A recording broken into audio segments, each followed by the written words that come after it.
আয়োজিত আজকে এই ইফতার মাহফিল এবং এর পূর্ব কিছু আলোচনা সভা এবং দোয়া মাহফিলের সম্মানিত সভাপতি উপস্থিত রয়েছে, বিশ্ববিদ্যালয়ের বিভিন্ন পর্যায়ের শিক্ষক মণ্ডলী, কর্মকর্তা কর্মচারীবৃন্দ এবং আমার প্রাণপ্রিয় ছাত্রছাত্রী ভাই বোনেরা, আসসালামু আলাইকুম। আসলে একটু পরে আমরা ইফতার খুলব। ইফতারের ঠিক এক মুহূর্তে বক্তব্য দেওয়ার তেমন কিছু অবকাশ নেই। আমি যারা আয়োজক আছেন তাদের প্রতি ধন্যবাদ জানাচ্ছি, কৃতজ্ঞতা জানাচ্ছি চমৎকার একটা আয়োজনের জন্য। আর এই আয়োজন যাদের জন্য করা হয়েছে, সো ফর আই আন্ডারস্ট্যান্ড, ছাত্রছাত্রীবৃন্দ, তাদের যে একটা ব্যাপক উপস্থিতি, অফকোর্স এটা খুবই অনুপ্রাণিত করেছে। আমরা যখন ঢাকা বিশ্ববিদ্যালয়ে ছাত্র ছিলাম তখনও আমরা এই সমিতিকে কেন্দ্র করে বিভিন্ন ইফতার মাহফিলে আমরা যোগ দিতাম। আজকেও সেরকম একটা ফ্লেভার এখানে আছে। অসংখ্য ধন্যবাদ। আমি বক্তব্য রাখবো না, শুধু একটা কথাই বলবো। দীর্ঘ পথ পরিক্রমার পর হাজারো মায়ের বুক খালি করে রক্তস্নাত বিপ্লবের মাধ্যমে আজকে আমাদের স্বপ্নের বাংলাদেশ আমরা ফিরে পেয়েছি। যে বাংলাদেশে আজকে গণতন্ত্র পুনঃপ্রতিষ্ঠা হয়েছে, বাক স্বাধীনতা কায়েম হয়েছে, আইনের শাসন প্রতিষ্ঠার দ্বারপ্রান্তে।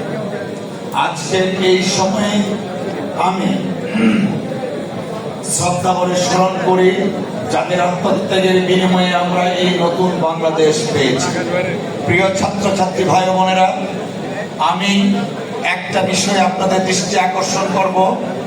আজকে বাংলাদেশ সরকারের মাননীয় প্রধানমন্ত্রী একটা মানবিক বাংলাদেশ তৈরি করার জন্য দিন রাত তিনি পরিশ্রম করছেন। এই মানবিক বাংলাদেশ গঠনের জন্য, এই মানবিক বাংলাদেশ পুনর্গঠনের জন্য আপনারা ছাত্রছাত্রী তথা বাংলাদেশের আপামর মানুষের প্রত্যক্ষ সহযোগিতা দরকার। আপনারা জানেন মাননীয় প্রধানমন্ত্রীর নির্বাচনী কমিটমেন্ট ছিল প্রত্যেকটা পরিবারকে একটা কৃষক কার্ড দেয়া, হেলথ কার্ড দেয়া, স্বাস্থ্য কার্ড দেয়া, পরিবার কার্ড দেয়া। এই ধরনের যে মানবিক কাজগুলা, সেই কাজগুলার আমরা শুরু করতে যাচ্ছি। আগামীকালকে ফ্যামিলি কার্ডের উদ্বোধন করা হবে। আপনারা জানেন শহীদ জিয়া যখন রাষ্ট্র পরিচালনার দায়িত্ব পেয়েছিলেন তখন বাংলাদেশে একটা কৃষি বিপ্লব সুসংগঠিত হয়েছিল। আজকে মাননীয় প্রধানমন্ত্রী জনাব তারেক রহমান সাহেবের নেতৃত্বে আমরা আগামীতে বাংলাদেশকে একটা সুখী স্বনির্ভর বাংলাদেশ হিসাবে গড়ে তুলতে চাই। আর সেই জন্যই তিনি কৃষক তথা কৃষির উপর সর্বাধিক গুরুত্ব দিয়েছেন। এবং আপনারা যারা এই বিশ্ববিদ্যালয় থেকে পড়াশোনা শেষ করে এই বাংলাদেশের কৃষির ক্ষেত্রে কৃষকের উন্নয়নের জন্য কাজ করবেন, তাদের প্রতি আমাদের সরকারের পক্ষ থেকে আহ্বান থাকবে, আসুন সকলে মিলে আমরা আমাদের এই বাংলাদেশকে গড়ে তুলি, যে বাংলাদেশে একটা স্থিতিশীল সরকার থাকবে, সাংবিধানিক ব্যবস্থা থাকবে, গণতন্ত্র থাকবে, আইনের শাসন থাকবে, মানবিক বাংলাদেশ হিসাবে আগামীর বাংলাদেশ আমরা গড়ে তুলতে চাই।